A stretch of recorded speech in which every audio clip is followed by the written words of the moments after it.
How are you? Turn off my fan here. Ugh, so hot and humid. We've had some rain in the mid-Atlantic. Thanks, Druid. Um, yeah, rain in the mid-Atlantic. Ugh, my allergies are off the chart. This happens this time of year. We get the rain, and then we get like all the pollen because the trees went, yay, rain! And the grass and the flowers and all the stuff. So, yeah, I've been dealing with it. So I was up in Pennsylvania this weekend. As you guys know, I didn't have last Thursday's stream because of Penn dry goods. So I've got a few things to show you from there and some pictures I want to share today. And oh my gosh, my brain is so full. So, well, maybe we should show the people what you've got, right? Okay.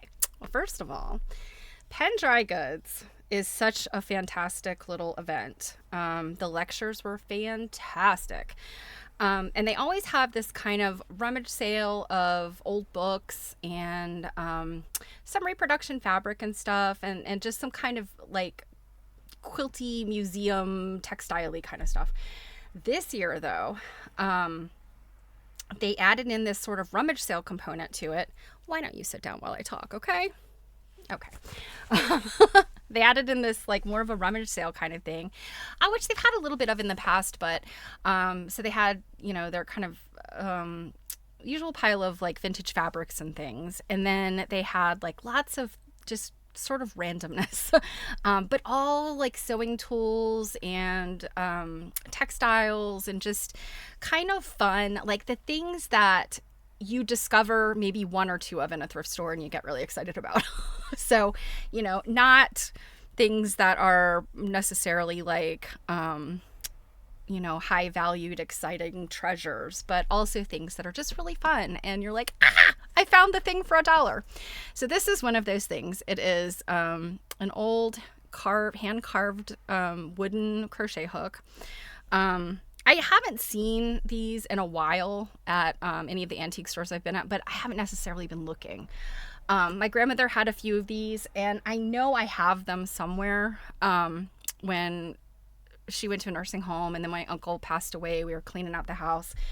And I know I grabbed the things like this, but they're in storage, and I'm not sure, like, you guys know how that goes. Anyway, I was so excited to find this. I paid $1 for it. So that was one of the fun treasures.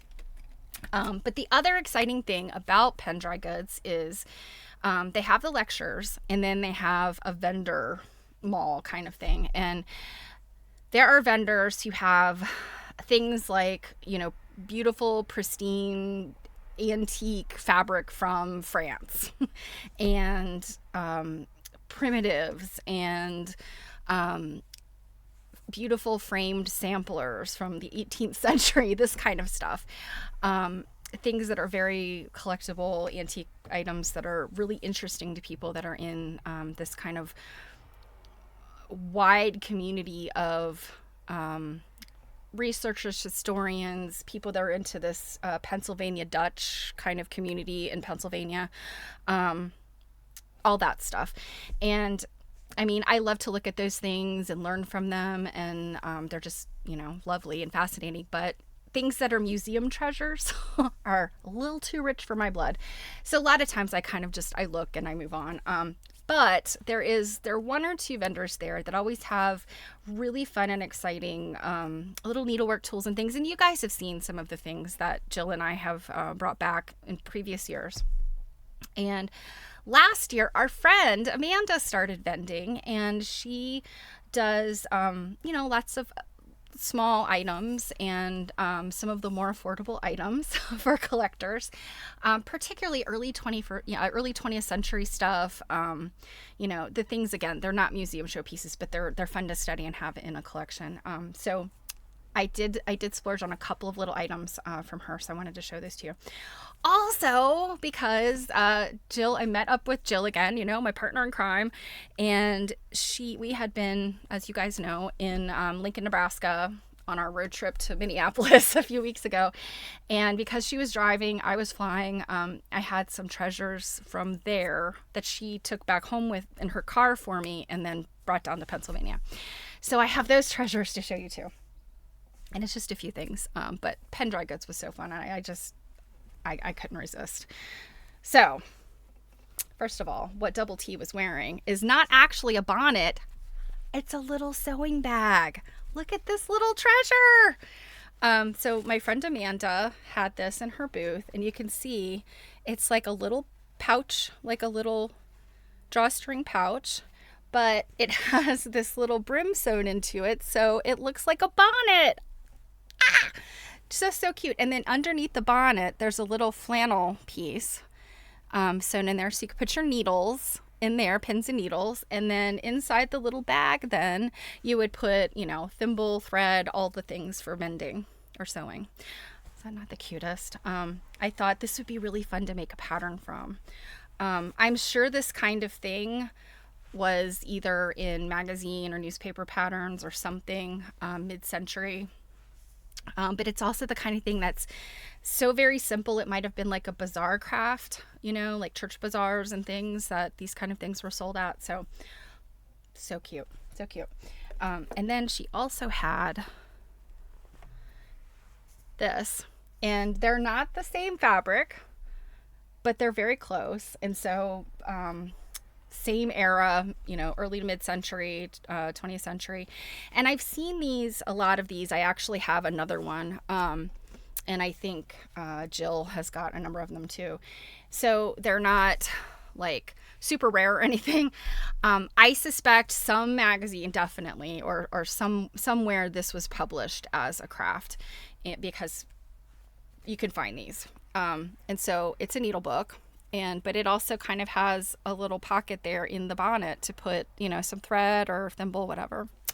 So another absolutely darling thing. And I just thought these are fun little like sewing craft things that would be so cute, like to make for a guild or some stitchy friends. So I think these would be fun to pattern. And where's the other thing? Oh, and then this. It's a little hot pad. Isn't it cute? At first she had a couple of things that were made out of like old quilt blocks. But this one it's padded. I feel like it's got some flannel or something inside. I don't think it was really necessarily meant to be, put through super use, but, it's definitely a hot pad. So such adorable things. So that was kind of my big spend. I did get one more thing from another vendor there who I really love her stuff. She's also got things like, small cuts of fabric, vintage things, and all that kind of stuff. But I'm going to save it for me and Jill's stream tomorrow night, to the quilt nerding stream, because it directly relates in a tangential way, actually, to something we talked about recently. So it's a funny thing. So you guys have to tune in to find out what that is. One other thing is some patterns. Again, $1 each from the rummage sale. And these, you may have seen these in, like antique shops and things. I know I've actually purchased a number of these before. They are the mail order patterns that you could get from the newspapers. And they're a little, I don't want to say deceiving, but it's a little confusing sometimes to parse out who the designers were, because these were all purchased, mailed to the same woman. And let's see, where's this one? So you see this one says Laura Wheeler Needlecraft Services, Old Chelsea Station, New York. But then look and see, this one says Pennsylvania Farmer Needlecraft Services, same address. And so on. American Weekly, the American Weekly. But guess what? Same address. And then you'll notice that we've got really similar, this logo thing. Very similar. So what was happening there were these like pattern services, and some of them were designed from the Laura Wheeler, Alice Brooks designers, whatever. Laura Wheeler and Alice Brooks were not real people, by the way. I don't think. I think it was a situation like the Nancy Page Sue Roberts, all of those women that were either publishing in the newspaper. Sue Roberts was a radio host for Sears and Roebuck. They all had these pseudonyms, and some of them, you later found out, or it was in the newspaper, that there was actually this other person. You revealed their real name, but sometimes they never did. And really it was this woman's name that a bunch of designers were creating under, and the designers never got credit for anything. It was a whole thing. We won't go into it right now. But these are very collectible, and I know I have a couple of friends who create databases of this sort of thing. So I grabbed these because they're quilt patterns, and I love to have this kind of ephemera for my collection. I'm starting to do some digitizing. But anyway, just trying to figure out like exactly where these fit into history, and, parsing through the fact that it's all these different sources, but they're really the same product. Anyway, I will cover that one day because it's something that I'm learning a little bit about. I've sort of learned about for a while, and it's really interesting. I mean, these are our grandmothers, that use these patterns. And again, it's like a really interesting world. So that's something that I've got on my list to talk about later and do some more research on. Moving right along. Let's see. I had three treasures actually, from my trip out to Lincoln. And first of all, International Quilt Museum. I had to put it behind me. I don't have room on my desk. My one big splurge of the year, and I got it on the scratch and dent table even, but it was still a little pricey, is the story quilts of Yvonne Wells. And I have covered Yvonne Wells before, I think sort of just briefly. But I think I mentioned we were able to, and I think I showed you guys the pictures, if I remember correctly. We were able to request quilts to look at while we were there visiting. And I requested some of the Yvonne Wells 7 Deadly Sins quilts. And so they put out one, and I was so excited to see it in person. And, that's just a drop in the bucket to the work she's done. So Yvonne Wells, so fascinating. This book, I can't wait to get more deeply into it. I was able to read some and flip through pictures and stuff when I was on our little road trip. But I'm looking forward to getting deeper into this. And then my next little treasure from Nebraska was this. And I think I might have shown you guys a picture. I was so worried about taking it on the plane because I was worried that the stem, which is a stick, would break in my suitcase, and it didn't really fit in my carry-on. So Jill was kind enough to bring it back for me. But this was purchased by our mutual friend Vanessa, and she got us each one, and it is just so cute. It's a flower wand. It's obviously a scrap of an old quilt block. You can see where it was pieced together. So just so sweet. And I was trying to think, I was in an antique shop not long ago, and I was actually when I was in California, I found some other flower wands, not nearly as cute as these. But I guess this is kind of a thing maybe within that antiques, crafty kind of dealers. They make these, and I think this one is especially cute. So anyway, this will be on my desk. I will grant quilty wishes with it. And then this. Is this not like the single most cutest thing you've ever seen? And of course, my brain was in Easter mode back then, because that was, when we were traveling, was right before Easter. And so they had some bunny things coincidentally on the display at some of the vendor shops in this, I think it's called the Brass Armadillo. Those of you out west may recognize that. I think they've got locations in a bunch of cities across several states. But it's big antique mall. And, I wasn't really looking for anything in particular, but, a little $5 pot holder was my souvenir from there. So very cute. I don't know. These, when these are well stitched, they are absolutely precious. So that was the big catch up on treasures and trinkets and things. One thing that I posted the other day on my Instagram, trying to get my Instagram back up and running more regularly. I have this little guy posted, and I think I've showed him to you. I picked him up in California, and I wanted to clean him up and give him a new pin cushion. So I have posted these fabrics on my Instagram. Go check it out and vote. Which one should I use for his pin cushion? And I will take pictures of the process of re-pin cushioning him.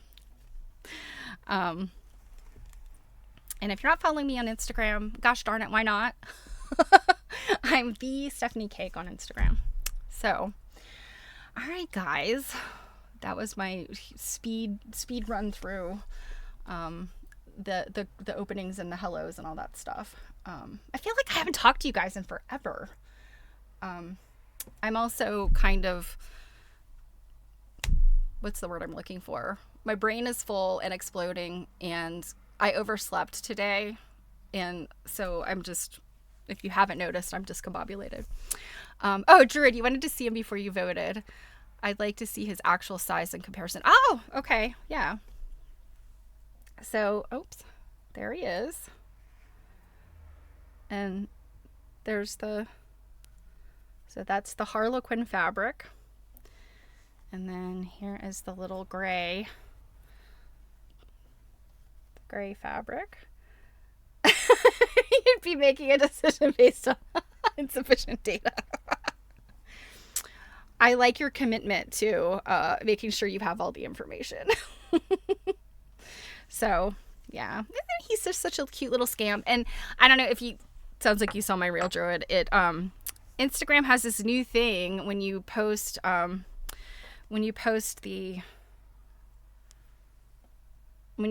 pictures and reels now. Sorry, I know my big fat fingers are getting in the way of showing these cute little fabrics. I have to admit, this one I'm kind of fond of, and this one might be the one, no matter what anybody else says. But you can just click on a subject or an object in your Instagram now, like a picture, and it'll cut it out. I was like, and it's not perfect. You can kind of see that it's a little pixelated, around the edges, and it's obviously been chopped out. It's not going to confuse anybody. You're not going to create any deep fakes that way. But I was like, oh my God, that's the kind of thing that would have taken me a big hassle of a long time to go and do in Photoshop and then upload the thing and then all the things. So that's an interesting new feature. Thank you, Druid. That's my Instagram link. So yeah, I talked about AI the other day, and I keep finding these little, AI tools that are being integrated, and that's one of them. The ability to do that is directly linked in with how AI is being integrated, and these sort of new modalities that AI is able to sort of take on and do. It's very exciting. It's really cool. It is also one of those things where people whose jobs used to be that, it's you have to pivot on that. You don't need to pay me to cut out your pictures anymore. Not that anybody was doing that, but it's such an easy thing now that, people can do those things on their own without having to, engage a designer or, a person with higher level of technical skills, and the software's not always cheap. But now you can just do that right on Instagram. So game changer, maybe, I don't know. So what next? Tape weaving. So Penn Dry Goods, the lectures I sat in on were two lectures. They're researchers and lecturers who don't allow their photographs of their stuff to be shown, and the other one was a quilt turning, which is kind of loosely the same thing. I know I can ask the owner of the quilts if there were some that I can show, but it's, hey Ivy, it's been a while, how are you? But that's a future thing, because I do have pictures of lots of other stuff to show you guys. So in general, you're not going to see really any of the quilts from this weekend. Sorry. But there's a couple people that I'm hoping you'll be able to see some of, either between here or quilt nerding. I've kind of got my ideas about who our next hosted lecture might be, and it's a really interesting one. I can't tell you anything because we haven't even spoken to this lecturer yet, but I really think that they would be a super good fit, in that quilt nerds and cakelets will be very interested in what these individuals might have to say. So stay tuned. But the one lecture that I did sit in on is the lecturers. I mean, I'll tell you very briefly about them. They're super interesting people. Like I don't even know where to start with them because I was gobsmacked. But to give you the lay of the land, the lecture was called, I think, The Joys of Tape Weaving Through the Eyes of the Eleanor Biddle Collection. Eleanor Biddle was a woman known as the Tape Lady, and you're going to see some of her stuff. She, I guess it was during the 70s, around the bicentennial, there's this big colonial revival. People are become super interested again in, the colonial era, this romanticism of the pre-revolutionary period and, or the Revolutionary War period, and, colonial Williamsburg. I mean, colonial Williamsburg, of course, had been a boomtown for a while, but really the 70s and 80s was even more revival for them. They were sort of becoming even more, accurate and, et cetera, et cetera, et cetera, living archaeology, all that kind of stuff. And so that's a period when a lot of people get back into these crafts. And some people, traditional crafts, they dabble in it. It's interesting. They move on. Some people fall in a hole and never come out. And that, I think, is what happened with Eleanor Biddle. She, the lecture was originally supposed to be, kind of a celebration of Eleanor. Unfortunately, she passed away in April, so it was almost more of a memorial. And the gentleman that did the two men that did the lecture were friends of hers, and it sounded like they'd been good friends with her for quite some time. And she was 101, so she had definitely lived an interesting life. She had been, during World War II, she had been a wave. So she was a woman in the Navy. She was stationed in Brooklyn, and then she's back in Pennsylvania, and just sounds like she just lived a very interesting life. And trying to bring this craft of tape weaving, once she discovered it, to the greater audience. So without further ado, let me start showing you the picture so you can kind of wrap your head around this. If you're not familiar with what hand-woven tape is, they give it this way. Before we were lucky enough to have things like twist ties, string, chip clips, waistbands, elastic waistbands, etc., people needed some kind of just regular household item that they could tie stuff up with. So tie the tops of bags shut, drawstrings and ties on your clothing. Wherever you need a strong piece of string, where did that come from before mechanized production and our modern conveniences? Well, people created it themselves. And so a tape weaving loom would have been, in the Revolutionary period, the colonial period, a tape loom would have been something that every household probably had or may have had. You got a tomato plant in. Yay! That's awesome. Oh, and you got into arches. That's awesome, Ivy. So this tape weaving was something that I think was so common in households. It was almost like, today we're not going to sit there and go okay, here's where I keep all my chip clips, and then these are the bag clips, and then this is the drawer where I keep the twist ties. Nobody's going to talk about that because it's so ubiquitous. Who freaking cares? maybe in the future when, we don't even need containers anymore. I don't know. People will, like, archaeologists will look at, the stuff of today and go like, can you believe that they used these plastic bread clips and then they threw them away when the bag of bread was empty? They even put bread in a plastic bag, like, who knows? But that's the gist I always get when I look at this tape. So let me go to my other screen. And so you can see, this is a pile of her woven tapes. And I think she sold these. I think some of these were actually her product that she had, to sell, because they have like lengths and prices and things on them. You could see here is her little label. She called herself the Tape Lady. So precious. And so you can see, like, this is literally like a little woven strap. And it's, got, oh gosh, like maybe 6 to 9 wefts.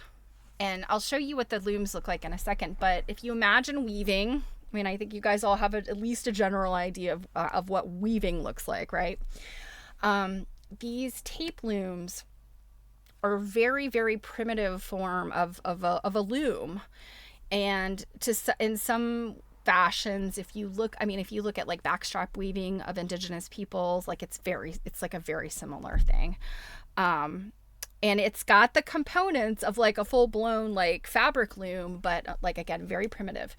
And it's the kind of thing that, like, if the accounts I've read are to be believed, and I think that they're pretty accurate, children basically could do this stuff. And so it was one of those things, like, you look at your kids and you're like, you know what, you got time to lean, you got time to clean, here, go weave some tape. Because it's something that was so simple, and it was something that it was a household commodity that they probably really did need quite often. And you can see, like, it's literally like a knot tied at the end. It's no fancy finishing. You weave the tape however long you need it. In some cases, I think it was probably a continuous process. Like, you whack off what you need, you tie a knot, and what was left over, and you keep weaving it till you get to the end, and you rewarp the thing, and you make more. And so, like, again, this is what you're seeing here.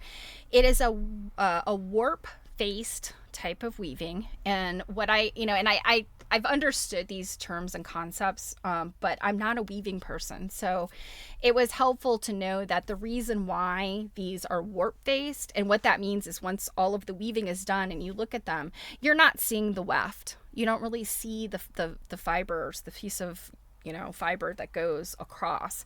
You're seeing all of the fibers that are the warp. And it's because these are so narrow and compact and tight. Whereas if you look at a piece of fabric, that's stretched across many, many, many components of the loom, when that weft thread goes through and it's compacted down into its rows in the warp, whether it's woven even weave, which is over, under, or a twill weave, which is, there's many varieties of twill weave, but an example might be over 2, under 1, over 2, under 1. And you notice that's like an odd number. So you end up with, it shifts as you go. So that's why if you look at denim, look at your jeans, you can see creates almost like this diagonally sort of chevron look if you look really closely. So that's a twill weave. And so this is, again, this very simple over under, and it's so narrow and compact that you only see the weft. And that is also how you create these interesting patterns, is your warp threads. I think I might have just misspoke and said weft, but the warp threads are different colors. And these examples, I think, are all linen. It's linen thread, a coarse thread. You're not going to use this like as a sewing thread. I would say, in terms of size, if you think about the size of like number 5 pearl cotton, and that's number 5, number 8 pearl cotton are the two most common sizes, I would say. 12 is there too, but 6 strands of embroidery floss is about the same as number 5 pearl cotton, give or take. So that's kind of like the weight of what each of the threads would be. either the warp or the weft. I think in these cases, the warp and the weft are the exact same threads. They're not like, it's not a heavier warp or a heavier weft. They're just kind of all the same. So that is how these things work. Are these different from braided trim? Not really. No, like if you're talking about like passementerie, like those fancy braided trims that might go in upholstery or dresses, it's the same concept. Passementerie is woven, or a braided trim is woven in a slightly different type of loom, but it's a very similar concept. So yeah, but this is like the bare bones. Like nobody's probably using this for trim because it's kind of rough. Whereas those braided trim ribbons, things like that, they're woven with finer fabrics, and the loom might be set up a little bit differently to accommodate, silk thread and things like that. So, but it's all a very similar process. So this is the Tape Ladies little products, and you can see also they had like, this is obviously like old tape. You could even see where it was threaded through some eyelets of whatever it was being used with. So these were examples of, antique tape. This one, super gnarly. Most of the weft has been, just, I guess, from abrasion, etc. And maybe even insect damage, like moth damage. I don't know. This was a very used piece of woven tape. And, like this stuff could be used on clothing, which probably didn't get as much wear, or it could literally be used on something that's tied and untied every day. And maybe even in things that were outside or whatever. So they got a lot of wear. So let us move on to the next picture. That was more of the same. More of the same. I was just so fascinated. I was like, oh, look at this. It just looks so pretty, even in its simplicity. So the other thing, on goat bells. Yes, absolutely. That definitely would, this kind of stuff would be used for things like that. One of the tape looms would create a wider tape, just, I guess the way they had it warped up, it, created a wider tape. So yes, I can see it definitely being used on many, many things in an agricultural community. Yes. In the barn, out there on the things, if you needed a string or you needed a strong thing. Yes. So let me skip forward on this a little bit. And I'll come back to these. So this is a little cardboard tape loom that Eleanor they said she created and sold them, but really her husband created them and she sold them. But this is as simple as, this is a little cardboard box. It is about the size of, your maybe average Amazon box, like if you ordered a small thing.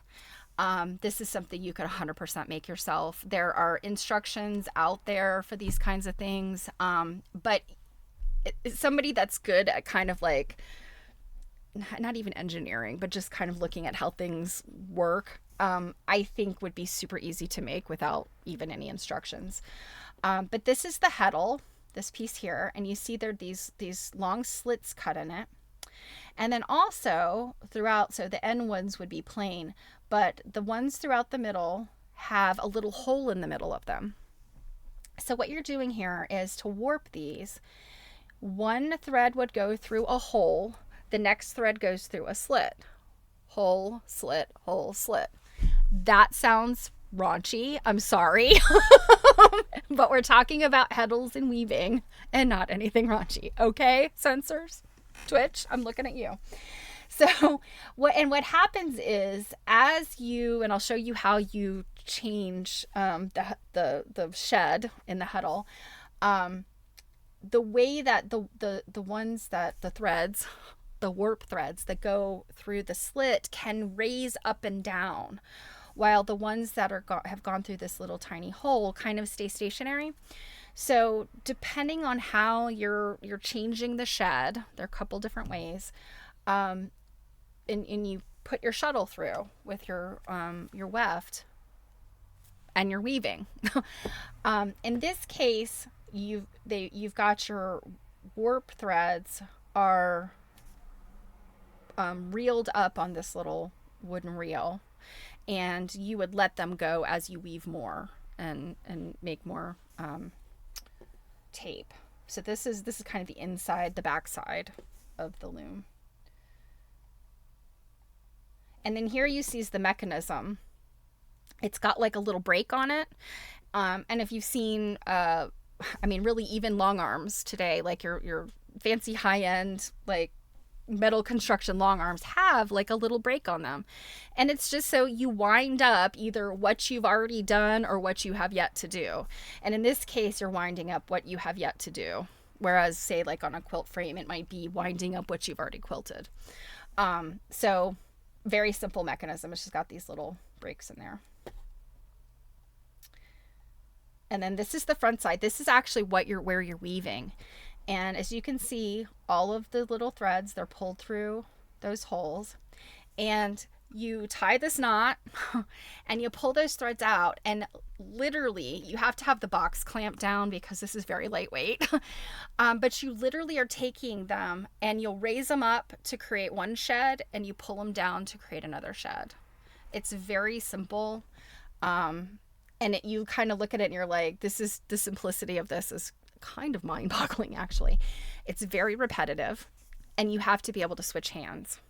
So it's not something that you can just keep going with one hand, because you're trying to go, you have to go through both sides.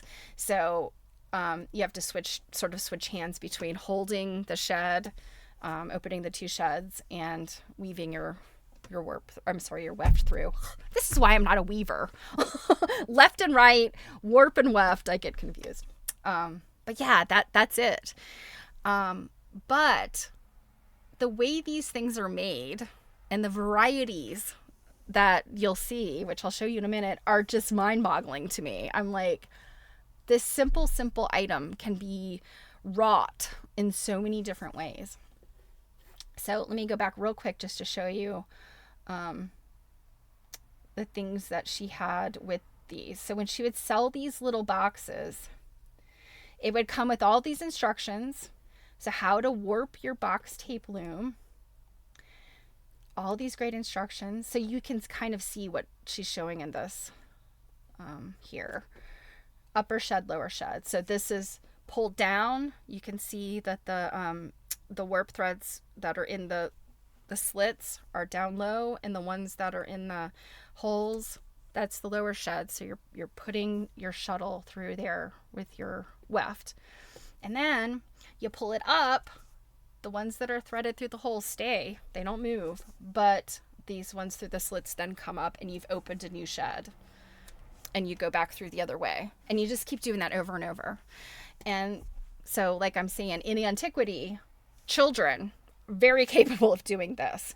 And in between that, changing the sheds and putting your weft thread through on the shuttle, then you would also either use the shuttle itself or another little tool to compact those weft threads here, against that end that you're holding. I hope that makes sense. Again, I'm not a weaver. I've never taught weaving. I know I'm just really kind of talking all over the place here, but hopefully that makes sense. And then along with it, she has this is the pattern. This is how you can make these patterns. This is a much wider one. This is a little bit more narrow. This is even more narrow. And, she's identified the center, so you can warp your center and then go out from the outside, and that makes a symmetrical weaving. It's again very simple, but she's got it all spelled out, so even children can do this. They mentioned this is a great Girl Scout project. I think somebody in the audience had said yeah, I was I had a Girl Scout troop back in the day. I taught them how to do this. 4-H projects, this kind of stuff. She would include her little business card, the tape loom weaving, the tape lady. Her business cards had a tiny piece of woven tape glued to them, which I was like, oh my God, that's so precious. And then with the tape loom, whoops, I don't know if I got a picture of it. I probably didn't get a picture of it, but with the tape loop, she also had on that pattern page a couple of little examples of this tape glued to the page so that you could see, you know, that's what that pattern looks like. That's what that pattern looks like, etc. I think. Oh yeah, here it is. I'm sorry. It was right here. So this pattern, that's what it looks like. This pattern, that's what it looks like. So she was an incredible teacher. She had, you know, I mean, what wonderful materials to include with this little kit. So what this is a ticking cover, a mattress cover of ticking. I want to say this is probably early 19th century, maybe older. The gentleman, and I haven't even talked about them. My goodness, that's a whole nother story. They have a huge collection of items from this area, and I'm not sure if these textile items, if these were part of Eleanor Biddle's collection, or if these are things that they have sourced themselves. They have a museum of sorts in Pennsylvania, and so this is one item, and this would be hand woven cloth. And this is the reason why it's really hard when you find checked fabrics, either in, you know, just fabric scraps or in a quilt. And it's really hard to date checked fabrics because this can be 18th century or this could have been made last week. So you have to look at other clues. So obviously this is much older than last week because it's got hand woven tape ties on it and not something very modern. And you can see like all of these little, there's little mends and things on it. But essentially this looks like a big duvet cover, and you would put a straw stuffed mattress inside of it and then you'd tie it up. And so this was fairly large. I would say it's probably like a twin bed sized item, maybe not quite that big. So yeah, very old, very specific to probably the bed of the person that made it. It was made specifically to fit their bed. And so there's the box loom again. Back side of it. I took pictures of all around it. And the heddle is just made out of like, it was kind of heavy, like poster board or Bristol board. It wasn't even made out of anything. I would say the most difficult item to include in making this are these pieces here. This wood, because it needs to be cut to make the little break. I'm sure you could probably make this stuff out of cardboard too. This rod here is like a curtain or closet rod. So like a big chunky dowel rod. That's the most difficult parts of making this thing. Okay. This is kind of a unique example because typically these looms were not like this. This is like a over and above version of the loom. It's got a foot pedal. So you're not in a situation where you're using your hand to change the sheds. You've literally got a foot pedal that does it for you. And I'll show you another view in a second. And then you have spindles or spools on either end. So one is got your warp threads ready to be woven, and one has then got your tape that you're done weaving. So it's got brakes on those, so you can keep your warp tight. You have everything spooled up, and it's all in this contraption that, I mean, you can see kind of into a scale. It's about the size of like a cabinet and a half. Not huge. It takes up a little bit of space. You can kind of shove it in a corner, but you know, this is kind of fancy. And then you can see this from this direction. And what's happening when you push that pedal down, there's a, they actually, it was interesting. I was like, well, I would see like you could probably like thread a piece of narrow tape to make this mechanism. But they had leather, like leather cord that raised and lowered this from that pedal. But again, it's the same thing as doing that with your hand. It's just using the pedal, and I could see where it would make it quicker if you're just hitting that pedal and weaving back and forth. Oops, did I miss one? This was just another, you could see this is the leather strap, and then you could see it comes up through here, and it's just pulling up and down. Here's a whole bunch of the box tape looms. From very, very simple, this is really probably even less complicated than the cardboard box loom.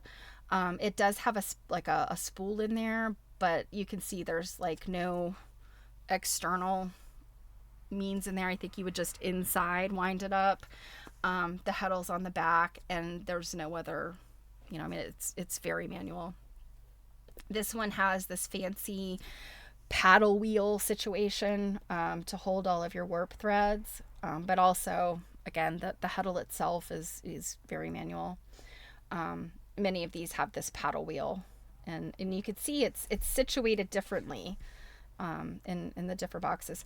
A lot of these boxes, it seemed to me, I don't want to say a lot, I would say a number of the boxes seem to be boxes that were reused from something else. These look like they were built, their box was built around the heddle, but some of these other ones, it's like they took a box and they added a heddle, and they added like any kind of reeling component. So these things are not necessarily like, there's the guy that builds the tape looms. It's kind of like, we need a tape loom. Where's there a wooden box? And Pa will make a heddle. It was that kind of situation, I gather. This one I thought was really fun because, again, it's very basic. It's got its little reels, and everything I think works the same way as all of these other ones. But it's got this little tiny beater in there that you pull that little thing back, and it's compacting your warp threads. So it was almost like even closer to being a tiny floor loom. And again, I'm not a weaver, but I suspect like people who are weavers and would spend time on these, and have a carpenter in their lives. And in the case of the gentleman, weaver and carpenter were the same person. You could get something that was very complex or very beautiful. It's pretty amazing. And they showed us some other stuff, which I didn't take pictures of, but, some of these historical tape looms and the, like all of this contraptionery. Hey, Jill. So all of these contraptions and such, they could go wild with them. They could do whatever they wanted. And it you could see some kind of an inventor mindset here. You can see, just like, we need a basic thing because we got to have this stuff for our house. So these two guys, we don't have time today to really talk about them. They are a whole nother story. I will share with you guys a link that will maybe elucidate them a little bit more. But they run a thing called the Hermitage. They are modeling their lives kind of after this historical religious splinter group. I don't know enough about that part to really speak on it knowledgeably. It's just the two of them. They have kind of reinvented themselves a bunch over the years. Right now, they're essentially running a museum that has things like this in it, and they are flax farmers. So they published a book called The Big Book of Flax. And so they're doing this. It's almost like living history, kind of like, like living archaeology. They're kind of running their land and growing flax like old school. They're not using mechanized modern farming. So that's sort of the quick and dirty of it. But there's so much more, you guys. Like I can't talk about them today. But they're so interesting. We will get back to them. Okay, these are very, very early knee heddles. And so throw the box out and you only weave with this. And this is the kind of thing that stores hang it on the wall, stick it behind a piece of furniture. Like, you can really pack this away. And essentially how these work is one end Here's the knot. One end you're holding with your hand and you're moving up and down to create the shed. The other end is attached to something stationary like a doorknob or clamped to a table or a chair leg or something. And you sit down and this goes your knees. Your knees go here. So you're basically squeezing this thing between your knees while you're doing the the motions of weaving. This one I thought was, well, these two on the top I thought were fairly manageable. Like I guess once you got the rhythm and you kind of got your, you got the motions of weaving, it would probably be not too hard to sit there with this thing in between your knees. This gigantic one, and even they said, like, some of these, they don't understand how somebody would have really sat there and used this. Apparently Eleanor Biddle could, but the gentlemen were like, yeah, this is very unwieldy because it's heavy. These are big pieces of wood, and they kind of, as a quote unquote floating heddle, they're big and heavy and unwieldy. Now there are small floating heddles, and I actually have one. I did not have time to, it's kind of stored away. I didn't have time to grab it, but it's the same idea, except it's small. So it just kind of floats there. And you have to have either end attached to stuff. One is really your arm holding it tight, and the other end is attached to, like I said, a doorknob or something like that. So it's really basic ancient technology we're talking about here. Oh, come on. Okay. Just another, this is a tiny one. And so, I mean, you think about, like, this little thing here is sort of, maybe a little bit bigger than like an index card file with this heddle sticking up out of it. So that gives you kind of an idea of how big these things are and how unwieldy that would be to sit there with that. This one is, I mean, yet again, another thing that's, it's like that knee heddle, but it's got this take up reel and it's been put into this little, I don't know, stool almost. Hey, Marianne. Thank you. Thank you so much for being a subscriber. This one here, hopefully I got a better picture of that, but this is like the granddaddy of these like floating / knee heddles. And the one gentleman, Zephram, he made this. He's the carpenter, and he made this little stool that it sits down in. But he said, like, Eleanor Biddle could literally like weave with this thing, not using the little stool. But he was like, I could not. It was too hard. I ended up having to make this little thing for it to actually work for him. So, I mean, these things were just fascinating. I was just clicking pictures and talking to people. This one kind of seemed like maybe the pride and joy a little bit. It literally looked like the kind of thing I don't know, you would spank kids or swat flies with. It was, I don't know, maybe about 15 inches. The paddle itself was about 15 inches tall. The handle was, I don't know, maybe another 10 inches. And this was also Eleanor Biddle's. And it doesn't look like much because the slits in it are wider and kind of bigger, but it does weave a very tiny, narrow tape. And she always had it on display in her home in this bottle. And so when they, I guess, sort of, I don't know if they inherited or she donated these items to them, but they've kept it like that on display, sitting in this bottle, because that's how she displayed it. So I thought that was very sweet and interesting.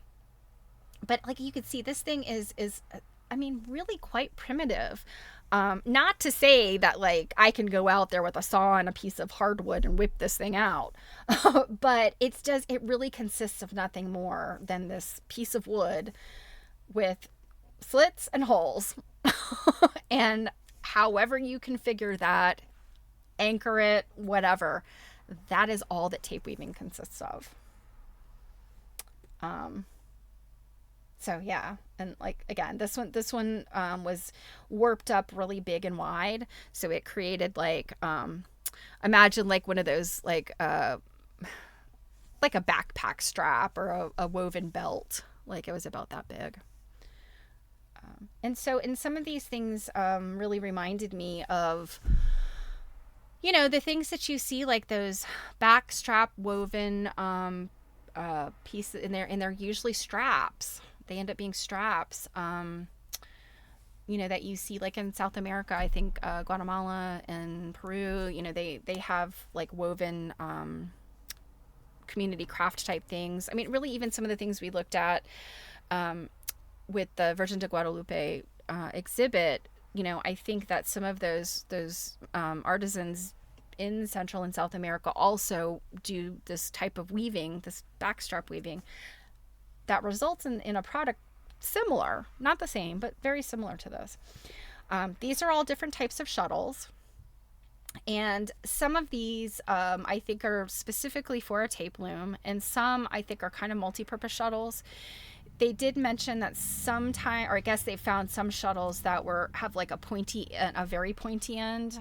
And I think sometimes it's even more of like, it's almost like a little, like a needle, like this that comes out of the end of it. And those are actually net weaving shuttles. So like a fishing net. So it's a kind of like if if you're on the coast, you might use the same shuttles for net knotting and things like tape weaving. They're sort of ubiquitous, multi-purpose things. These things are beaters. So if you've got like a large shuttle, you put it through the shed, and then you would follow it with one of these things to sort of compact down the weft, compact the weft down. But you could also in some cases use the shuttle itself if it's, not overloaded with the weft. These are so sweet. They had some blown up pictures to show, and this one is Eleanor when I think it's 1944.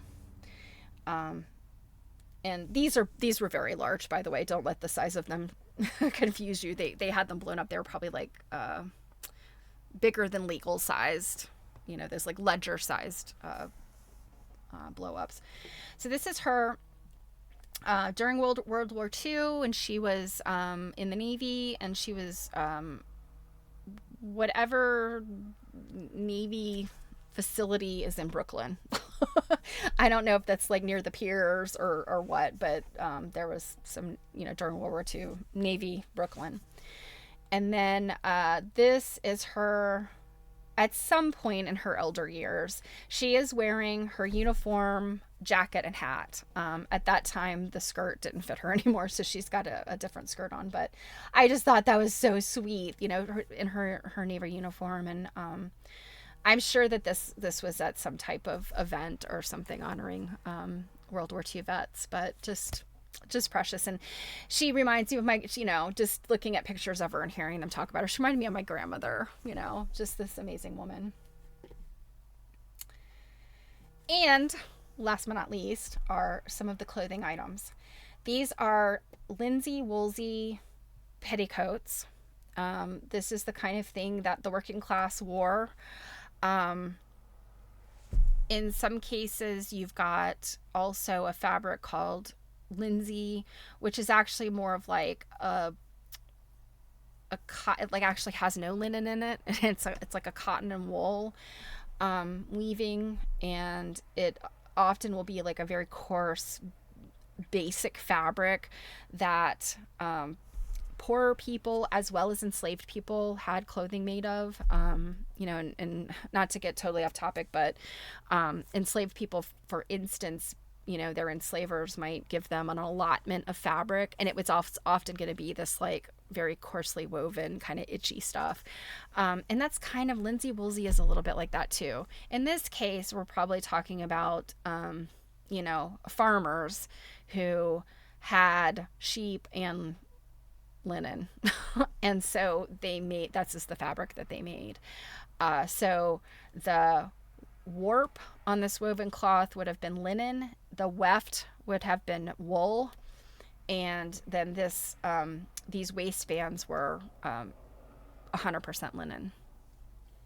You can see these have moth holes in them.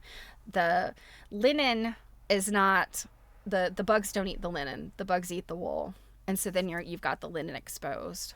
So that's how you can sort of analyze the fiber content, is you can kind of isolate areas.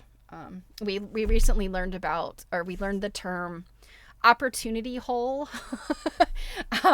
Jill's and my friend Pam Weeks, she did a lecture for us recently, and she mentioned the term opportunity hole, and it's in quilts.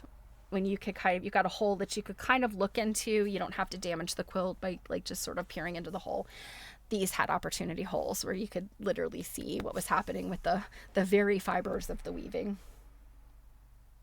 This is just a close-up. And you can see how this looks like it could have been even a later addition or mend, because of the brightness of the fabric. But you can just see that these are just very quickly tacked on.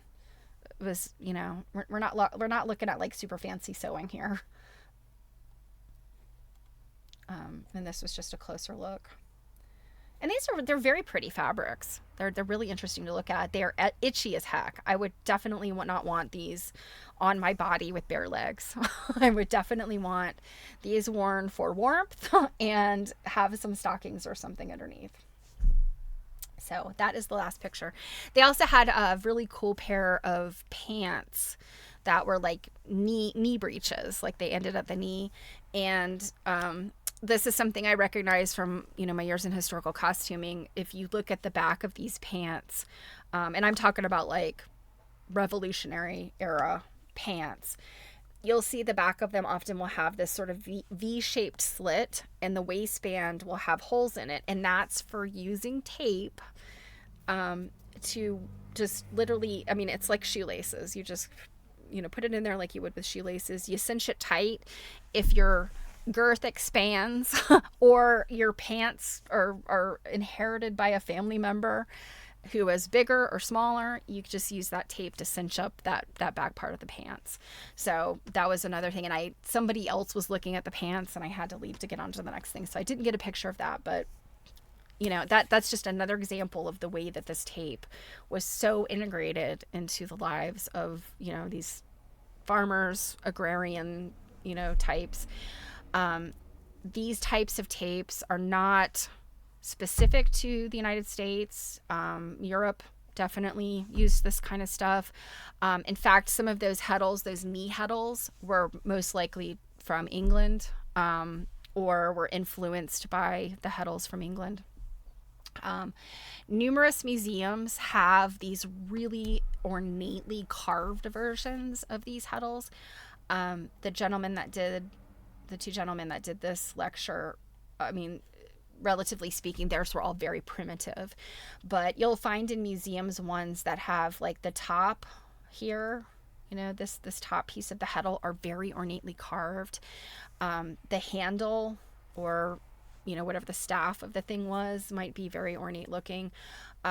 So again, this is the kind of thing, like, it's a household item, but the upper crust could maybe have some nicer versions of these that they might weave with finer materials like silk cords and threads. So that, my friends, is tape weaving. It's something that I had done a little bit of research, maybe 6 or 7 years ago, and weaving is just something that is so fascinating to me, but it's maybe not my natural craft. I prefer to sew.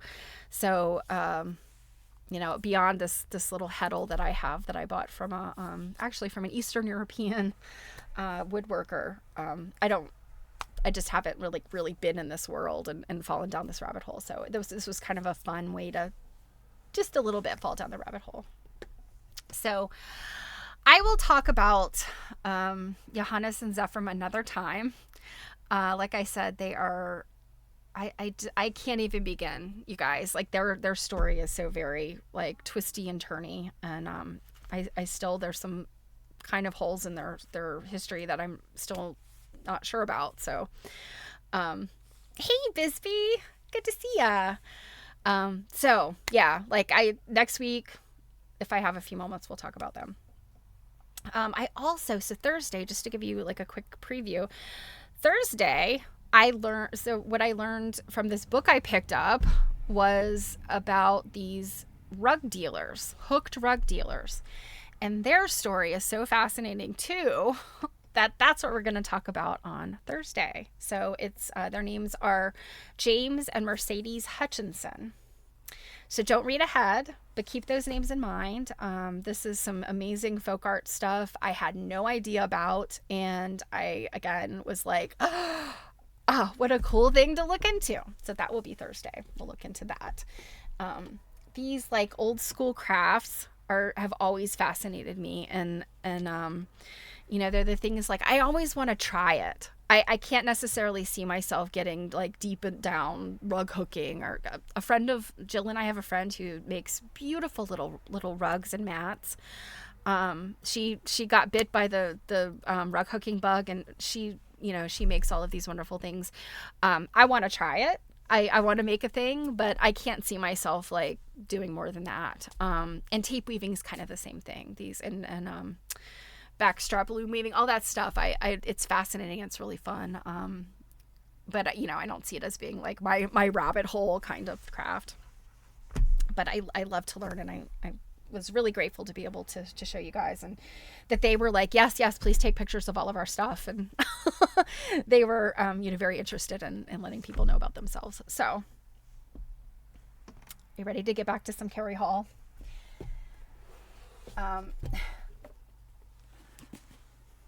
Where we are at in this book, she now is going to lead us into the chapter that's like a third of the book. I was flipping through it before the stream, and I realized that this next section, let me show you. This is the next section. It's a huge chunk of the book. It is, oops, I'm sorry. It's accessories, chapter 9. And so I flipped through, and I think we're gonna get through the first few accessories, and we're gonna go look at coiffure, so the hairdo, however that is an accessory, I guess. Hats, which go on top of the coiffure. Gloves, every lady must have them. And if we have time, we'll jump into shoes, but I don't know. We'll see. Beyond that, it gets into shoes and hosiery and jewelry and parasols, and I didn't even look through everything. I started counting pages. Fans, perfumes. I mean, just she touches on a lot of stuff. So this will probably take us 2 or 3 streams to get through. And then we're in the home stretch. There's only one more chapter after this, and then we're done. So yeah, you could see based on, we've got a third of the book left, and it's just 2 chapters. That said, I know Carrie Hall is going to have some interesting things to say, I know, because she despises ankles. She hates cankles even more. Oh, Carrie Hall. I didn't think anybody could be more interesting than Ruth Finley, but Carrie Hall might be. All right. As a reminder, we are reading From Hoopskirts to Nudity by Carrie A. Hall. This was published in 1938, but by what we can tell from how she wrote it, she was writing from the perspective of 1936, because she looked at decades, and her ending decade is 1936. So it didn't get published for a little bit after she wrote it, I think. And we are on chapter 9, which is entitled Accessories. And in all seriousness, what we have learned is that Carrie Hall really had opinions about what looked good on women, what was the appropriate dress for women. And in some ways, I think modern sensibilities, she was right, like people shouldn't wear clothing that doesn't look good on them. They should, you shouldn't fall to a fad and wear something if it doesn't look good on you. But also I think that, her attitude of like young women shouldn't wear frumpy old lady clothes. Old ladies shouldn't try to wear young women's clothes. I mean, to me, that's like, well, that's being judgmental. I think if you wear something and it's comfortable and you think you look good in it and it makes you happy, then I think you should be able to wear it. So, definitely our modern lens is different than the way Carrie Hall looked at things. But also, I think she was very judgmental. So, all right. Chapter 9, Accessories. Fashion is the foundation of dress. Style is imparted to it by the wearer, and the accessories are its expression. Accessories may be defined as touches of individual taste, and until these are given to a dress, it is like a dress on a form in a shop. It is dumb. Okay. The dress that is vibrant with impressions is the dress that reveals the character of the wearer. It is distinctive because its accessories make it so. They sound the personal note. An accessory may be a very humble detail of dress and yet give tone to the whole costume. In selecting accessories for different costumes, it is important that the right accessories be used with the right costume. For the final note of any costume may be seen in their correct use. 3 rules may be applied to their selection. First, they must have the same degree of formality or informality as the dress with which they are worn. Obviously, today we totally go away from that, because how many people see gorgeous women looking so effortlessly fantastic in jeans, a t-shirt, diamonds, and fancy high-heeled shoes? I mean, if they were doing that in the 80s, they still do it today. People look great like that. I can't pull it off, but definitely there are people who can pull that off. So I think it's okay, obviously, to mix formality and informality. Second, it is vitally important that they be of a harmonizing color, or else the correct contrasting note. She's got a point there. And last, they should never be cheap in quality. Well, we are dealing with that today, aren't we? Fast fashion, you wear it once, you wash it, it falls apart. I've been reading a lot, and fast fashion has been a thing that I've sort of been railing against for a while. And I think that especially with the tariff situation coming in, I saw an article last night that vintage clothing resellers in the United States are having like a big moment, because as soon as there was some rumblings about tariffs and then they actually happened, these resellers have been like, and to me, I kind of have a question mark, because I'm like, the people that were buying like Shein clothes, Shein, however you pronounce that, and these like H&M / Forever 21, like those clothing buyers are not the same as people that buy high-end thrift vintage clothing. Or maybe they are, I don't know. But in any event, I read an article where the sellers are like, yay for tariffs because we're doing better. Who knew? I don't know. Okay, so cheap in quality, problem today. And this is a quote. In clothes, cheap handsomeness doth hear the bell. Wisdom's a trimmer thing than shop e'er gave. Say not then, this with that lace will do well, but this is my discretion will be brave. This is by Herbert in The Church Porch. I'm sure I mangled that. It was all fancy words. Bisbee says it would be great to get rid of that fast fashion, but it will take a great change of mind by many people. Yeah, absolutely. And I don't know. I see it as kind of a double-edged thing. Like, my son, for example, is often underemployed. And he has tapped into that fast fashion of like cheap clothes.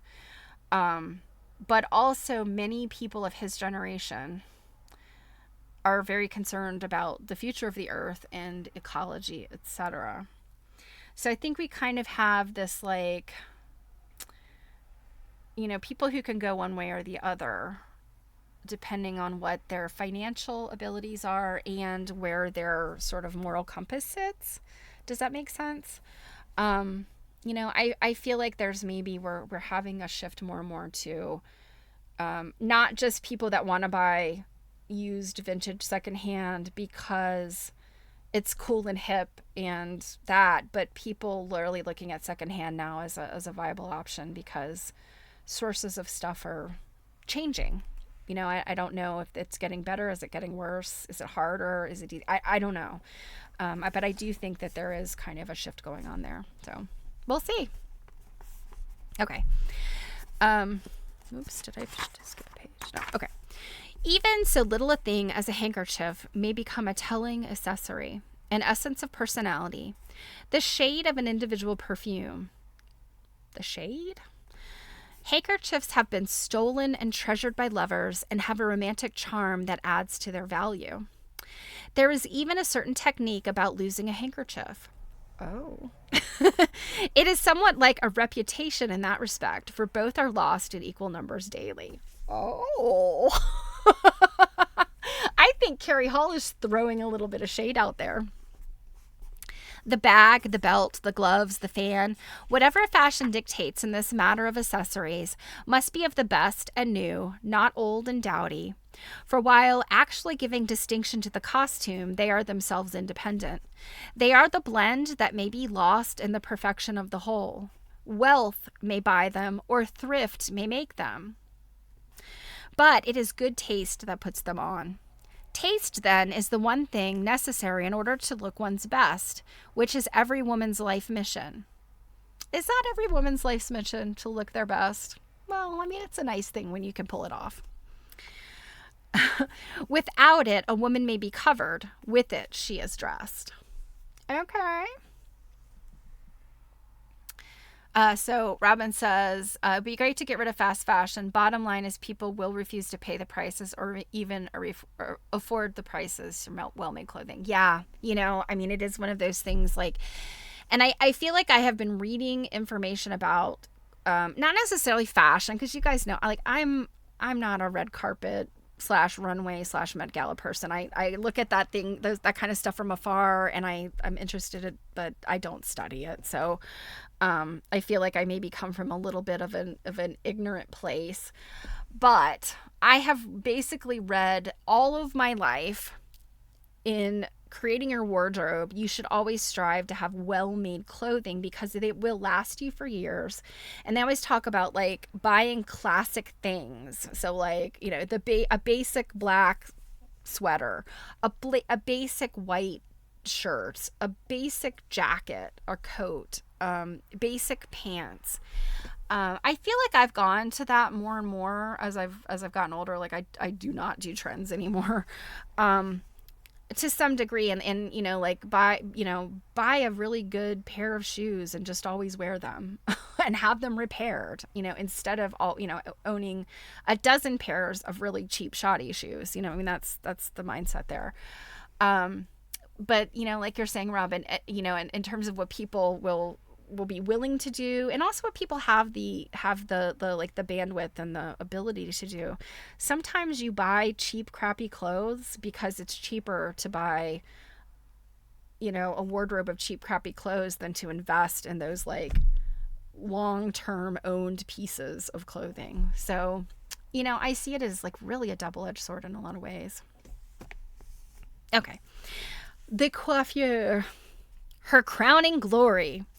Once, perhaps, that fanciful expression wasn't incongruous when used to describe a woman's hair, but it seldom applies today when bobs are triumphant, permanent waving is rampant, and a marcel is considered as necessary as a shoe shine.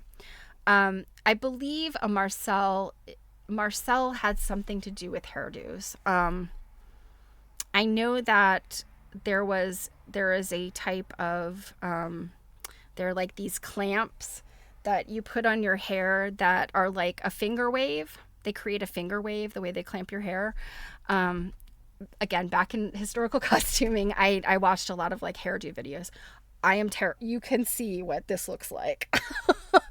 I'm horrible with hair. I'm terrible with makeup.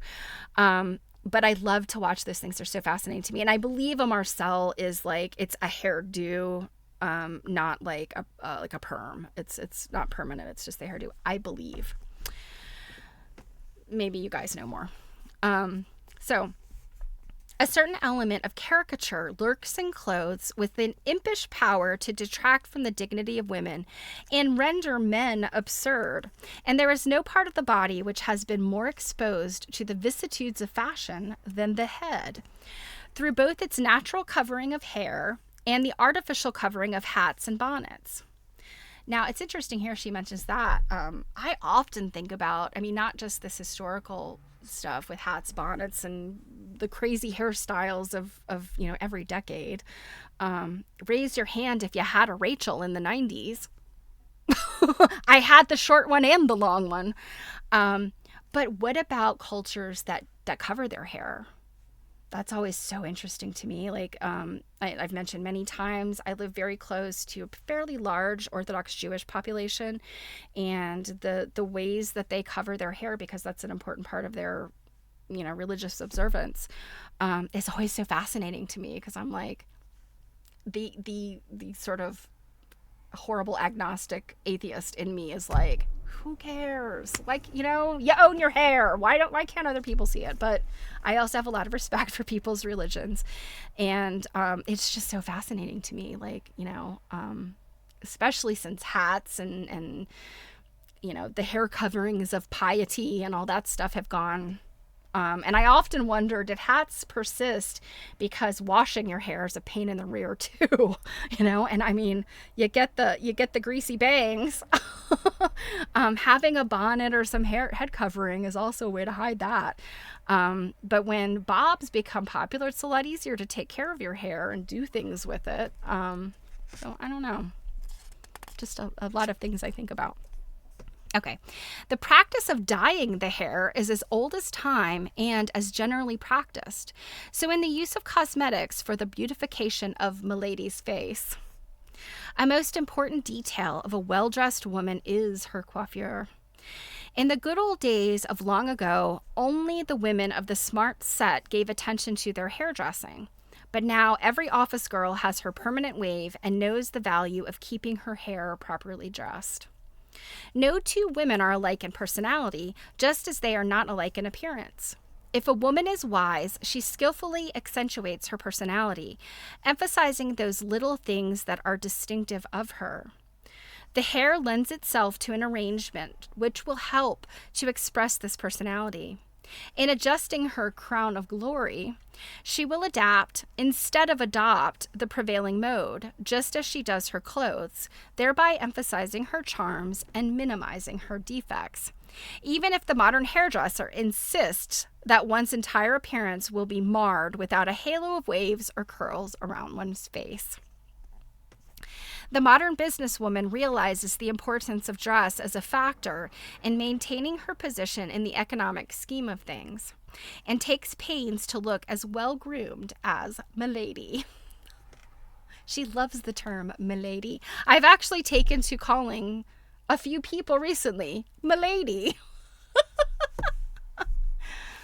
Robin says, I see a lady on Instagram, an Orthodox Jew who uses wigs. Yes. This is a subject I know about much about, but because I often see these women out in my community, I think it's the more well-off women that will use the wigs, and they are most of the time human hair wigs.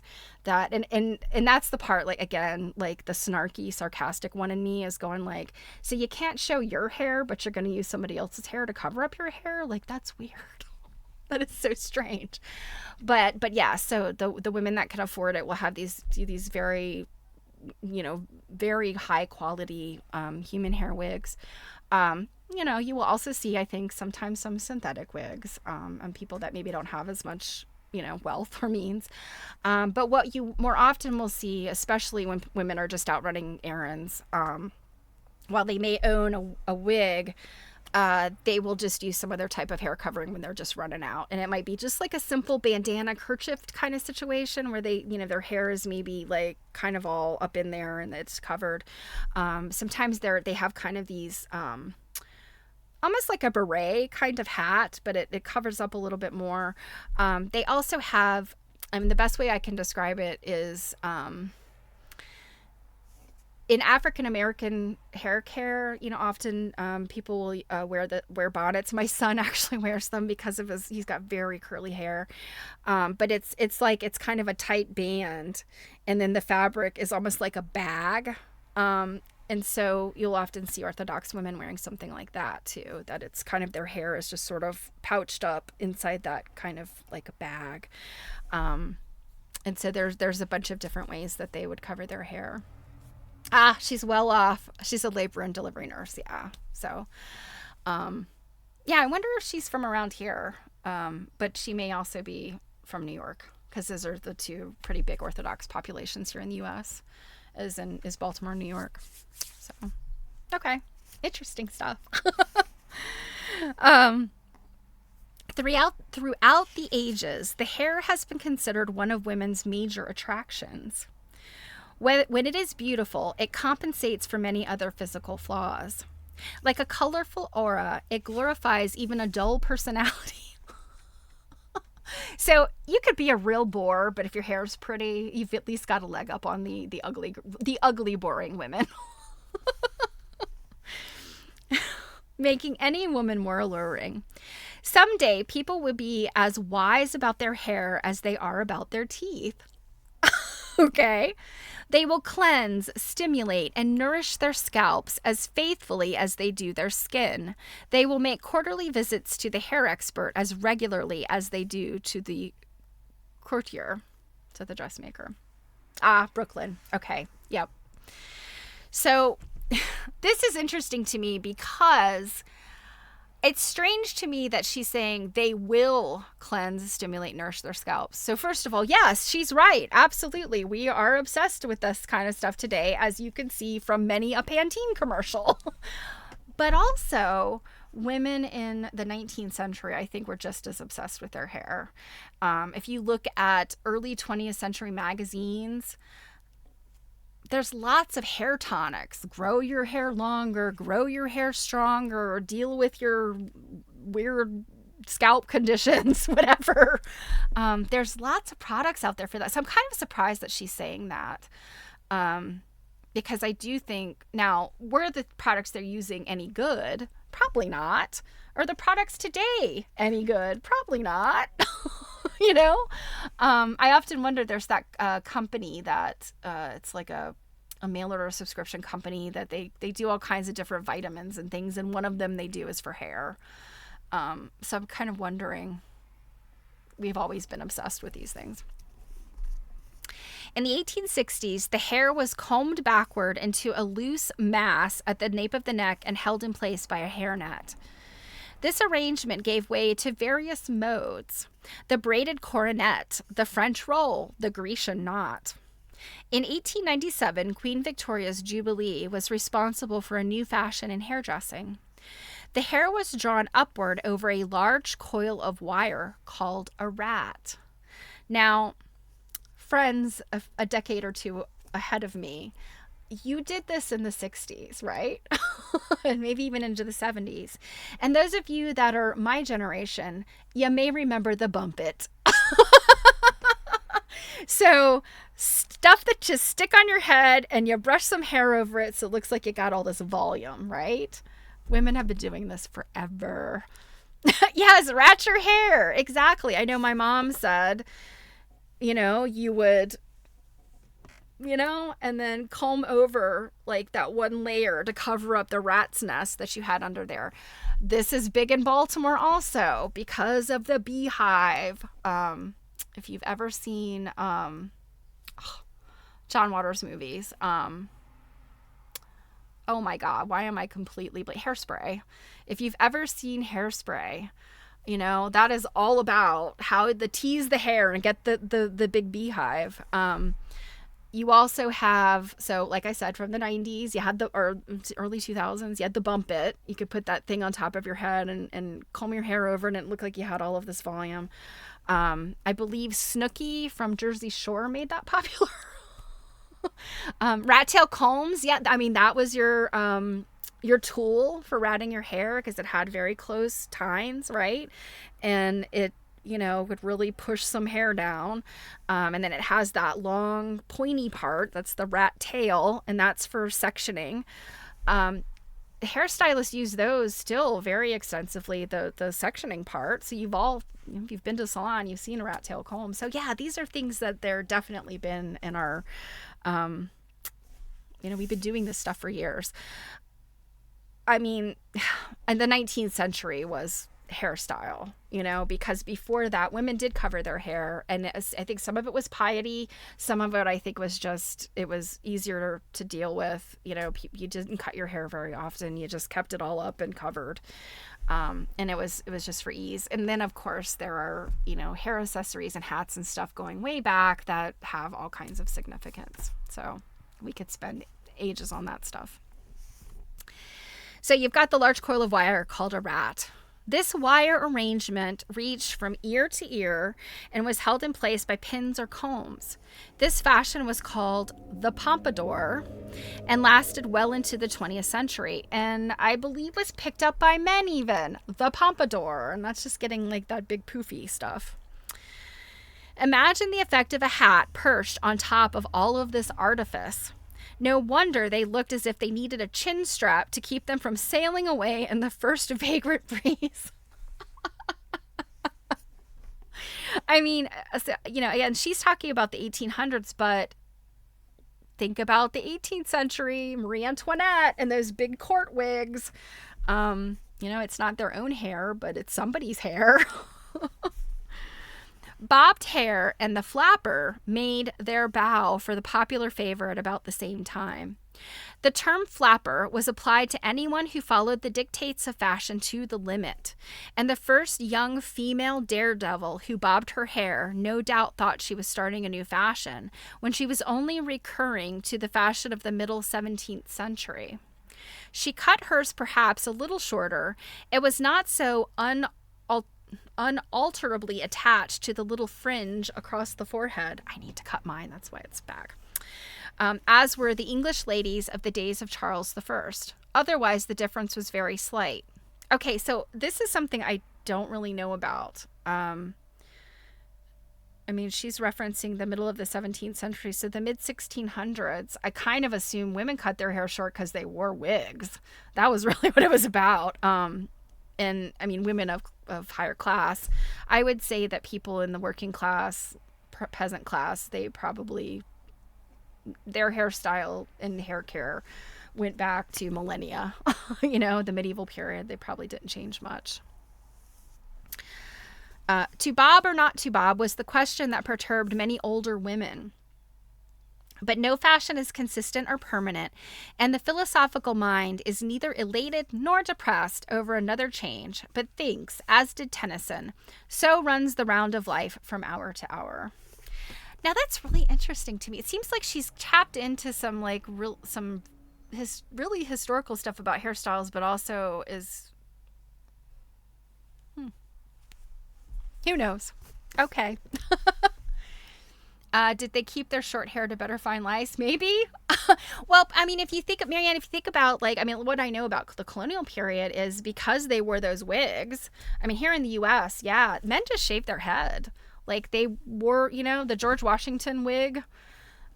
That was something, they took that off at the end of the day. It was just an accessory, really. They took that off and they had their head shaved, and, they had caps, like night caps, sort of to put over their head to keep warm. Lice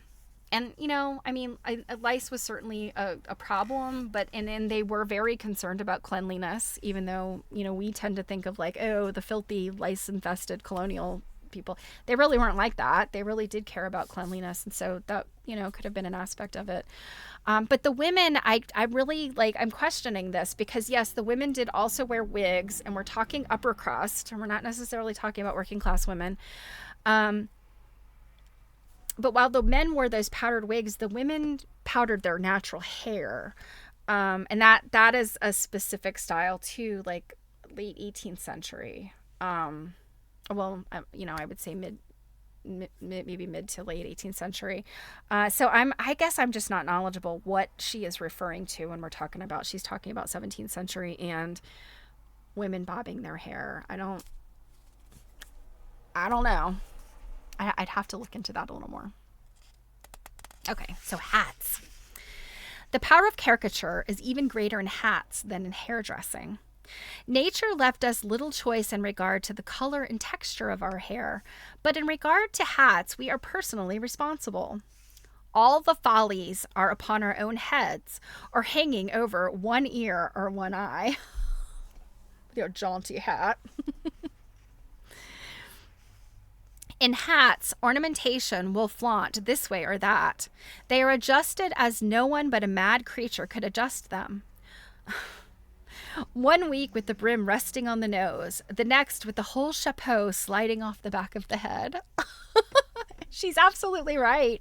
I mean, you have these like little, things here, and then you've got something that's hanging around back here.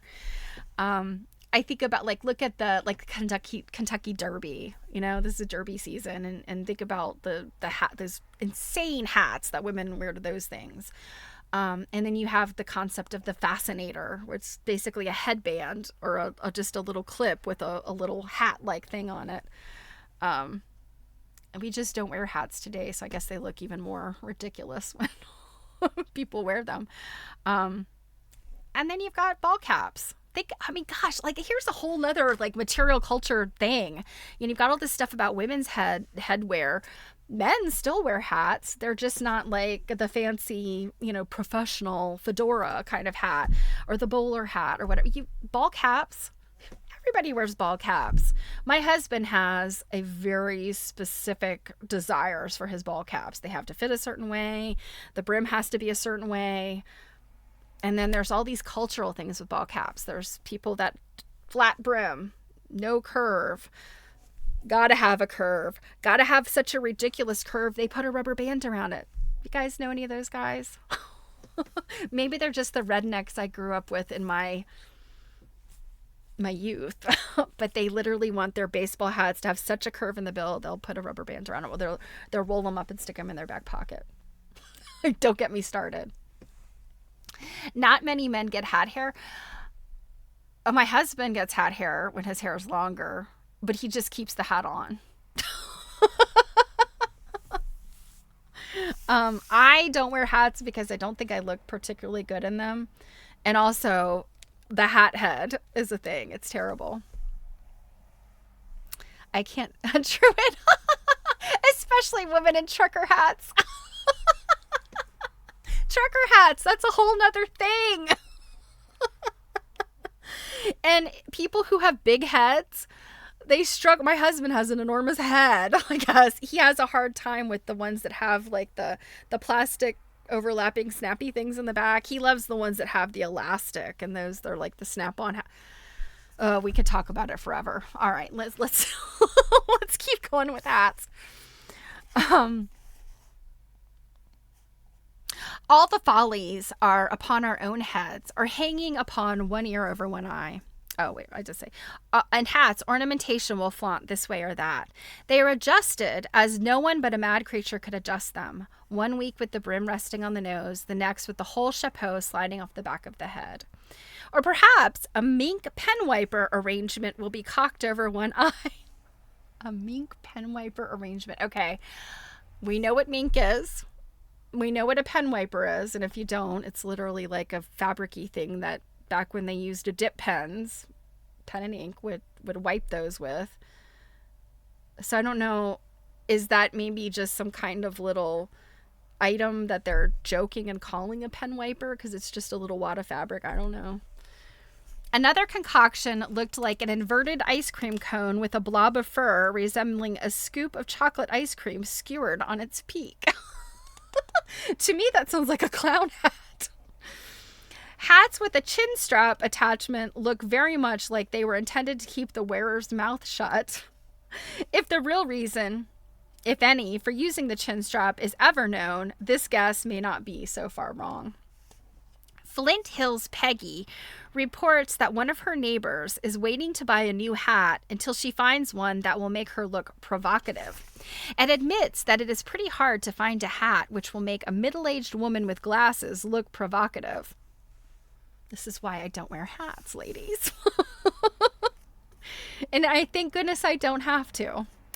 Some women are willing to make a hat rack of their heads on which to hang all the absurdities of the season. As if the hat itself were not ludicrous enough, it is trimmed with fish bladders, tiny fish bladders bought at a fish stall, dyed black and inflated. They look so brilliant and oh so chic.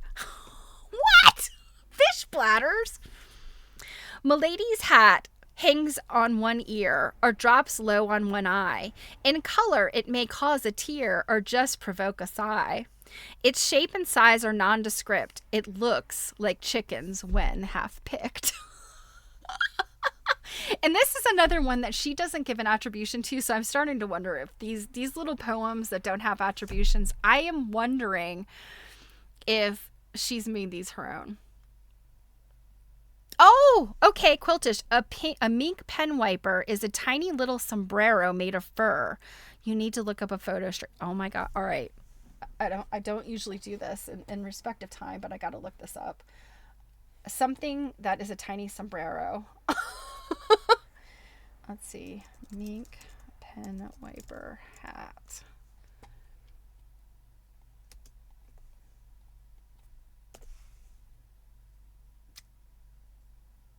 Oh. Okay. Let's see if I have more images.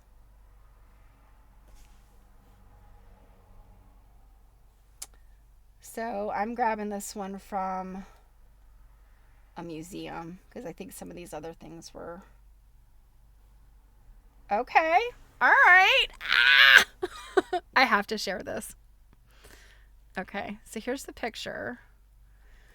Indeed, it is a tiny little made of fur sombrero. It's got like some braid trim stuff all over it, which I think this should be a clue that it's a tiny item based on these bits. The inside of it literally looks like this is for pen wiping. That's kind of, this is like pen wiping stuff. Sometimes things are pin cushions and sometimes they are pen wipers. I have discovered this recently. Look. There it is on a bureau. So this is a tiny item. And this is just a photograph of the, yeah. Interesting. This is very interesting. We learn something new every day, you guys. Okay. The mink pen wiper hat. Okay. Speaking of matters of which he made no pretense of understanding, Oliver Goldsmith in The Vicar of Wakefield said regarding hats, "It was widely ordered that our ladies should want taste, lest their admirers should entirely want reason." Oh, I didn't give you guys the link so you could look at these on your own. So here, let me drop this in. So you can look at that photo. Close up Ivy. Okay, there's the link to that. It's the Gardner Museum. Okay. Archaeologists have made so many interesting discoveries in the past 50 years that it is not unreasonable to think that they may yet discover the beginnings of the hat. Well, I don't know. I'm pretty sure hats go back much longer than any type of recorded history. So it seems to have earmarked history since history began, and that, if one counts all the faintest traces of civilized social life, is altogether too recent to mark the period when man first began to cover his head. Perhaps it wasn't man, but the female of the species that found a palm leaf floating in the breeze and decided it was quite the thing to protect her complexion from the burning sun. And, catching a glimpse of herself in a pool, decided it was rather fetching, and so beguiled the lazy hours by twisting and turning until she had made a fashionable hat. If such was the beginning of this so necessary article of women's ensemble, it has passed through many twists and turns and has had many ups and downs along with skirts and sleeves, necklines and waistlines. I'm certain there is some lots and lots of interesting examination of examinations of hats out there to like looking at the history. I've just never gone down that rabbit hole. But just on the basis of this mink pen wiper hat, there's got to be some fascinating history in millinery and ancient headgear. As in nearly all the beginnings of fashions, the hats worn by men in the Middle Ages were gorgeous affairs, while those worn by women took the form of hoods or bonnets. But also their hoods were kind of interesting too. If you think about those pictures of like Anne Boleyn and I don't know what, I mean, to some extent, I guess like Mary Queen of Scots. I'm trying to think of like some of the other women of that period that had those, they look almost like tents on top of their heads. They were these wired fabric things. But in modern times, since woman has insisted on taking her place in the sun, she now wears the frills and the feathers, and men have adopted a very modest head covering. Maybe not so much. From being a part of women's apparel, whose original purpose was a covering to protect the head, the bonnet or hat has become simply an excuse for a feather or a pretext for a spray of flowers. It is placed on the head not to protect it, but that it may be seen to better advantage. Its great use is to add charm to the fascinating face beneath it. A very observing writer has said, "Like all other parts of her dress, a woman's bonnet is an indication of character, and this can only arise from its relation to sentiment." For proof of this statement, one has only to look at a nun and observe the outline of her bonnet, visualizing all that it stands for, and then compare it with the bonnet or hat of a fashionable young lady who has discovered how to wear it without covering her head. Between these two extremes, every variety of severity and coquetry may find a place. When the Quakeress gives up the tenets of her sect, her bonnet, which is one of the outward signs, will be discarded. In revealing character, your hat may convey the idea of reserve or the idea of liberty. By the angle at which it is perched upon your head, it may show your graces or your weaknesses. A hat may be either a creation in color, together with a tentative structural line, the decorative hat, or merely a positive structure giving simplicity and importance to line and form, the smart hat. The individuality of the hat should correspond to the individuality of the woman instead of appearing as a strange object entirely detached from the rest of her. The clergyman who raises the tranquil spirit in preference to the pomps and vanities of the world is often unconscious that the look of serene content upon the faces of many of his feminine parishioners comes from the knowledge that their hats are new and of the latest fashion. Emerson says that this fact is much more sustaining to their spirits than the most eloquent sermon. Okay. Gloves. See, I think gloves is a pretty short section, so we can finish that before 'tis time. Gloves, in some form or another, have been in use from a very early period. Well, Carrie, I think everything here has been in use for a very long time. And much has been written at various times as to their origin and use. Perhaps the earliest mention of gloves is in the Bible, where Rebekah, in order to secure the birthright for her son Jacob, put skins on his hands so that his father Isaac might not recognize the younger from the older son.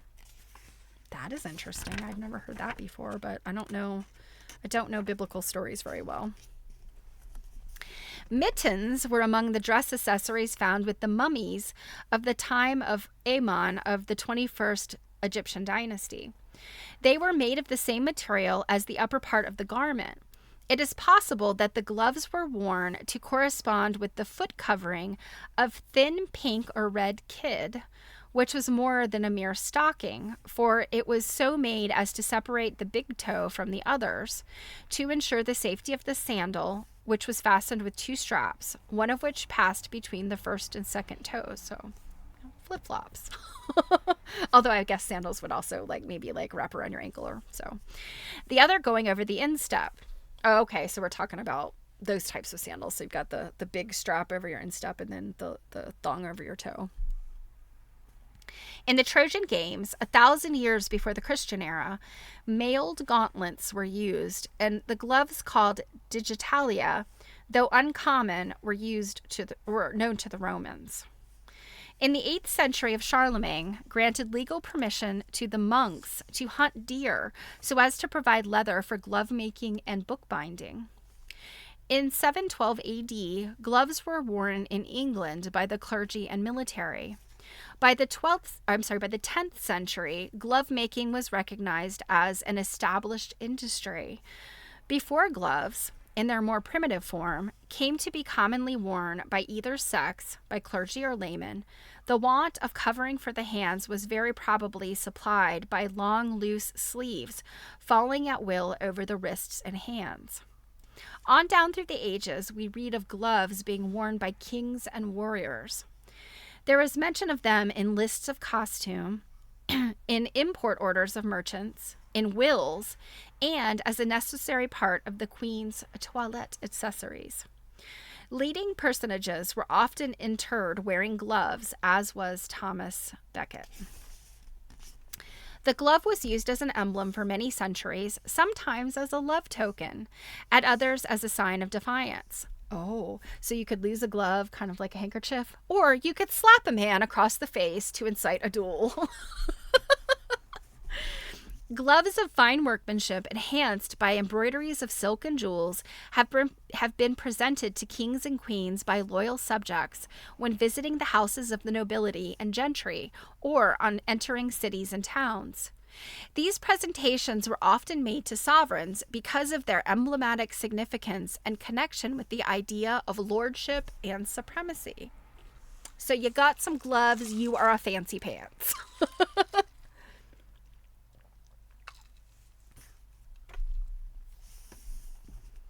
A striking feature of ancient gloves was their great length and size.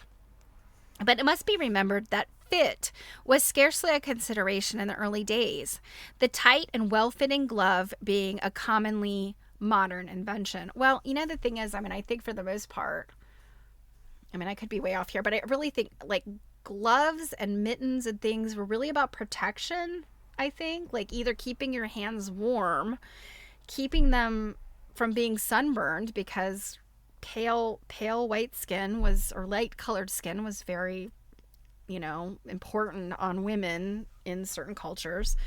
And really, I think about like from a military standpoint, the gloves are, I guess some of it's pomp and circumstance, but they're really about like protection of your hands. If you're going to be out there swashbuckling, you want your hands protected, I think there's very little, covering your hands being this sort of fashion thing is really got to be fairly new.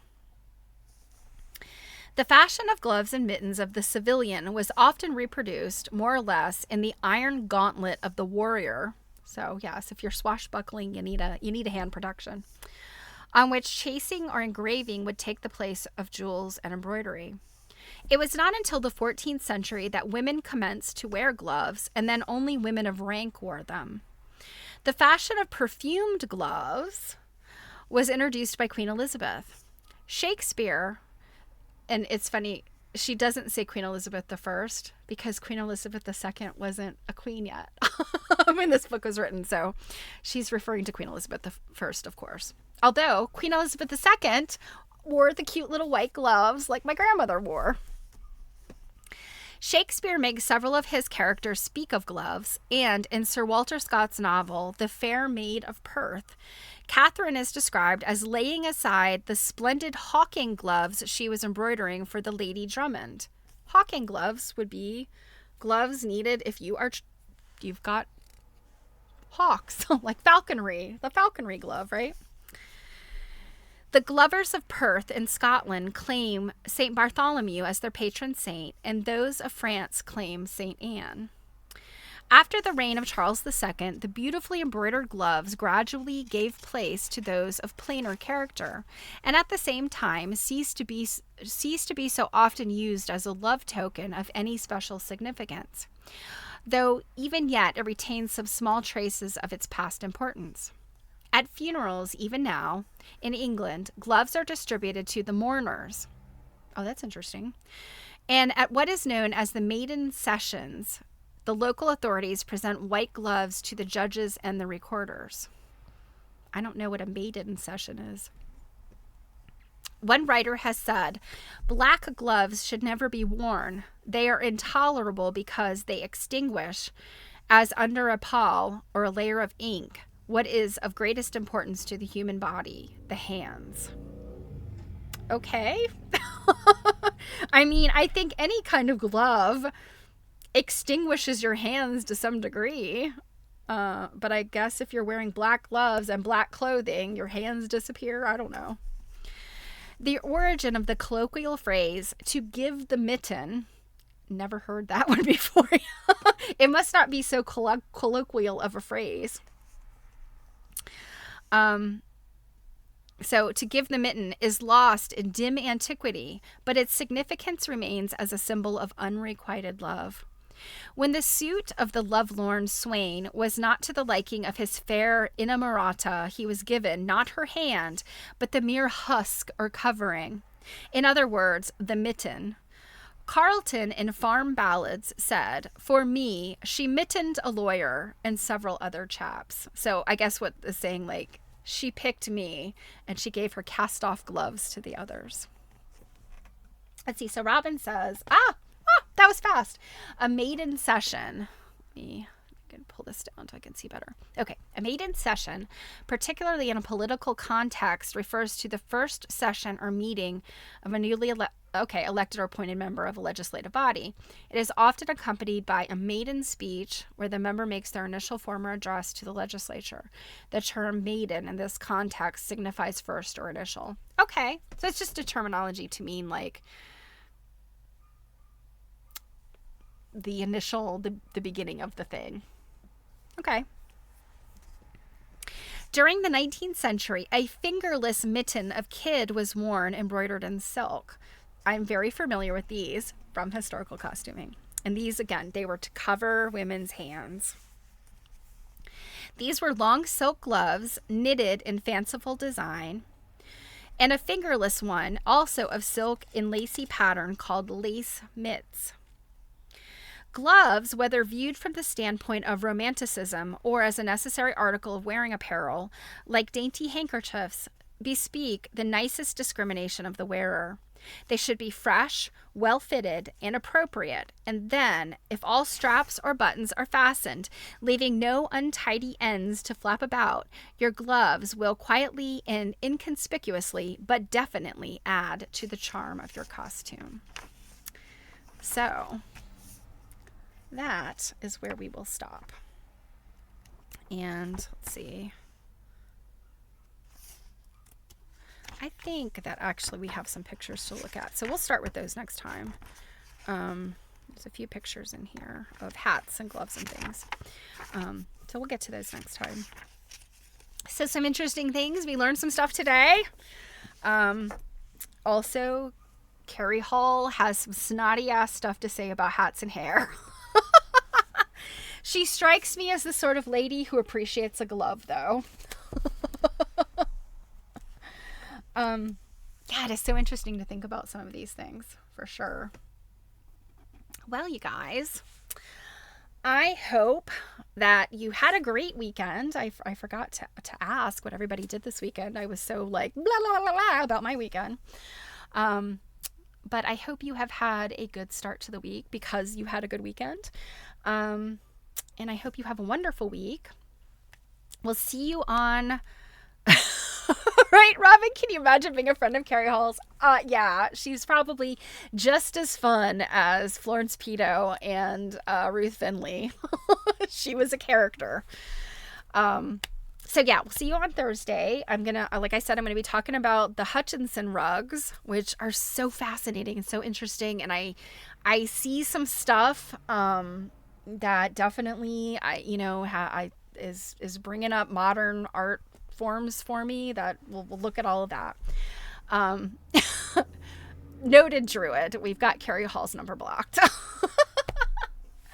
So I hope you guys, if you can join us tomorrow night, Jill and I will be doing our usual quilt nerding stuff. Tomorrow night we're reading Portable Patchwork by Pam Weeks. And it's, again, fascinating stuff, you guys. So much to learn. So hope to see you there.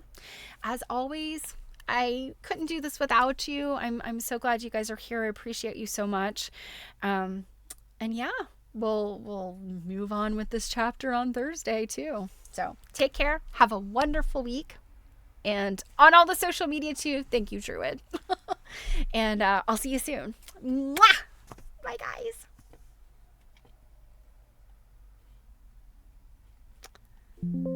Ah.